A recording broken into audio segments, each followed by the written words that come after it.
Have you ever seen one of those artworks that at the first glance looks fine, but the longer you stare, the more off-putting details you notice? That is Paragon for me right now. Sure, the spec is functional and will fulfill its purpose, but there's enough of small issues that taint that purpose that we might see the one-to-one repeat of the spear situation once the spec gets released into public hands. Allow me to show you something. This is what Healzerker can do without alacrity. We fully upkeep Fury, Prot, Regen, Quickness, Swiftness and Capped Might, with Resistance and Resolution dropping only for microseconds, and with that stability and Aegis also being present most of the time. And that's without Alak Provider and without food buffs. With Alak and generic food buffs, Zerg can do all of the above, while out-healing extremely threatening damage aura, and our only issue is that we don't have supportive main hand, so when we switch to Maze Warhorn, we're pausing our healing for a bit. Excluding that one issue, Berserker is a great support ever since it doesn't need to upkeep Berserk to properly fill its role. The only boon we can't upkeep to a decent degree is Vigor. And guess which boon Paragon coincidentally doesn't provide increased access to? If it doesn't give Vigor, then what the hell does it provide? It's Alacrity.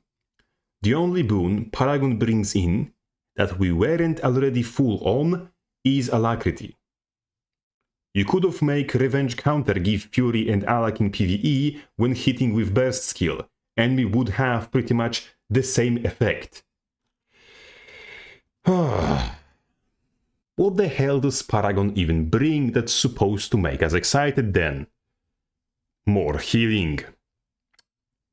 A class that can out-heal extremely threatening damage aura is receiving more healing.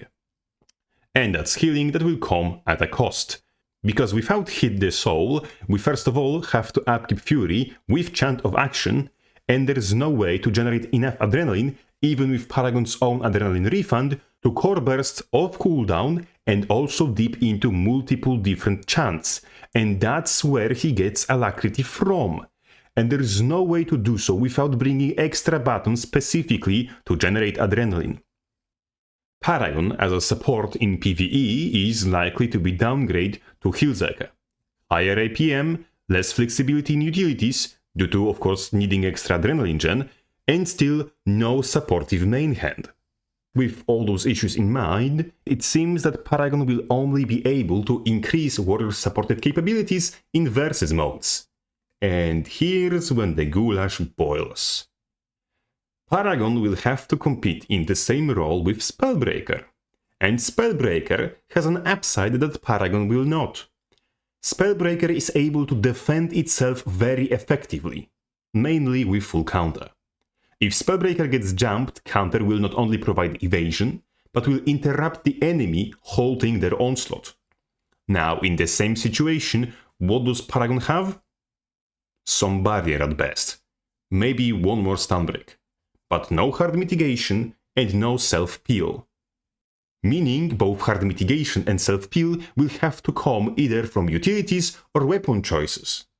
Otherwise, in a teamfight, Paragon will just get eaten alive.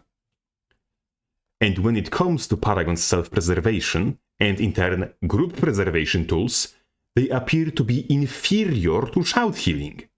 Everything in Paragon's toolkit, from chants to commands, is 360 range or less, which is a far cry from shouts easily covering a 600 unit radius around you, or banners which have the same 360 range but can be cast from 600 units away.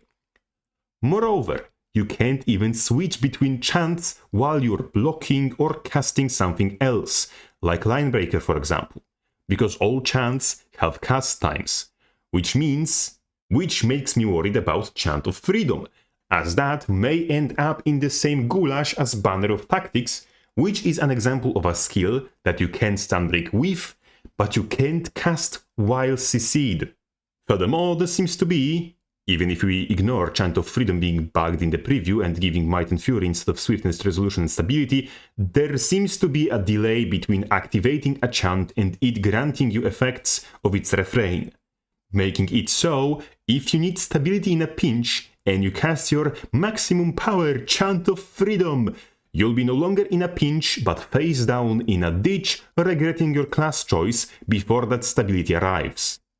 And no, gaining stability doesn't nullify crowd control that's already on you, so that delay makes it borderline impossible to use Chant of Freedom defensively in any other way than having it running 24/7 at maximum efficiency, which is worst case scenario for everyone involved.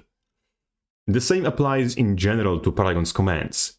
They are all short-ranged, they are all balanced around having a stupid delay, and all are redundant in Warrior's general toolkit. Do you think that Barrier command can replace Banner of Defense, a skill which applies Banner Aegis and pulses AoE regen, all starting from the frame fucking 1, on top of being able to be cast 600 units away from you to support teammates you couldn't reach with that goddamn command? Do you think anything Paragon brings will replace Banner of Tactics? Do you think pulsing heal on a 3-second interval will genuinely help in preventing burst windows from enemy team from taking down your teammates? No one is going to play commands over shouts, so long Vigorous Shouts exists. And no one is going to play commands over banners, since they're giving you what you're owed without any stupid built-in delay. And Paragon, with all his built-in bullshit delays, is only going to thrive in metas where fights happen comically slow. Paragon is built to facilitate and empower bunker metas. Any build that goes down slowly will benefit from healing over time, and will not fret over delays on Paragon's effects. But all the squishy vulnerable builds that usually need a support to protect them will be unable to function with Paragon by their side, because they'll die or go down before Paragon's fucking support tools get their shit together with their stupid delays. Moreover, Warrior's current support builds already facilitate builds that can take a punch and keep standing, because Warrior is good at replenishing health, not at protecting squishies from going down. And no, some barrier and 1 damage prevention effect on elite cooldown, and on fucking delay as well, is not going to change that. You know what would? AoE projectile block would. Like one you gave to the fucking thief for some reason. On-demand AoE protection uptime would. Decent peel would. And you know what? Spellbreaker is better at all 3 of these than Paragon ever will. Because Spellbreaker has AoE projectile denial. Lackluster and on elite slot, but at least any projectile denial.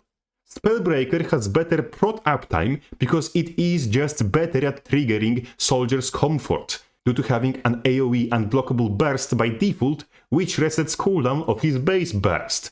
And on top of it, Spellbreaker is much fucking better at peeling for teammates, because he has an unblockable CC which he can stand on top of his teammates with and threaten the attacker with. Spellbreaker is better than Paragon at everything other than sustained healing output. And here's what terrifies me. Paragon will work better the more bunkers in his team, and he himself will likely want to play as bunkery as possible. He gets percentage damage reduction for having motivation up, and another percentage damage reduction for having Chant of Recuperation active with that one Grandmaster trait I forgot the name of. If Paragon just keeps that chant up and focuses on spamming bursts to upkeep motivation, and to trigger martial cadence as much as possible for their healing and protection from soldiers' comfort, we will have a bunker flipping warrior that can't be bursted because he takes half the damage he should, can't be heal cut because the fucking chant pulses resistance all the fucking time, and can't be stun locked because his healing keeps sticking even while he's crowd controlled. And now put a Scourge next to him and see what happens. Even worse, even a solo-focused Paragon can do roughly the same with defense instead of discipline and have even more damage reduction, and even more passive sustain. on top of all the bullcrap that make defense the go-to trade line for so goddamn long. I hope, really hope and pray that I'm wrong, but I'm no longer able to cope, and I'm expecting the worst. Especially when Arena realizes that Paragon sucks ass to play because they gave it an anti-fun mechanic of fucking delays on fucking everything, like they gave Spear fucking damage Olaf in beta, and then they will overbuff it coming release, only to nerf it into the obscurity 3 weeks after. I hope that there's just something being cooked at Aident that I don't know about that will fix all those problems, and I'm just unnecessarily worrying in advance, but it's a flimsy hope. But hey, at worst, it's just another 3 years of Spellbreaker and nothing but Spellbreaker for us warrior mains, right? Yippee. Anyhow, a big sign of gratitude to all the generous supporters, continuously considering my dubious quality content worth their money. You're all truly welcome. Crabface out.